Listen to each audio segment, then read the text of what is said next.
সম্মানিত সহকর্মী চিকিৎসক বিন্দু, আমরা কথা বলতে চাচ্ছি গৌরী সরকারের সঙ্গে। দাদার সিএ, ব্লাড সিএ ধরা পড়েছিল কতদিন আগে দাদা? অনেকদিন।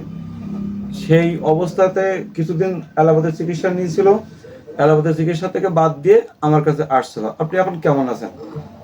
এখন ওষুধ খাওয়ার সময় কালীন খুব ভালো থাকি, এখন তো না একটু ওষুধ খাওয়া বন্ধ হলে একটু ওষুধ খাওয়া চলাকালীন কেমন থাকেন?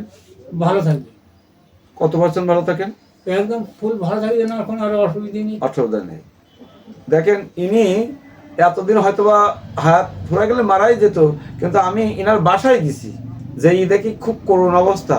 এই দাদা যে এতদিন বেঁচে থাকবে এটা কল্পনাও ছিল না।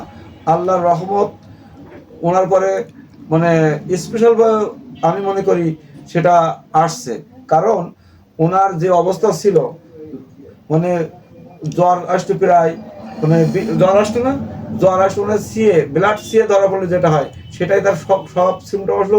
পরীক্ষা নিরীক্ষা করলো, ঢাকা থেকে পরীক্ষা করে নিয়ে আসলো। অবশেষে ওনারা হোমিওপ্যাথির আশ্রয় নিল। আল্লাহর রহমতে ভালো আছেন। তো আল্লাহর রহমতে দোয়া করবেন যিনি দাদা, একবারে আল্লাহ ওনাকে পুরোপুরি সুস্থতা দান করেন। আল্লাহুম্মা আমিন।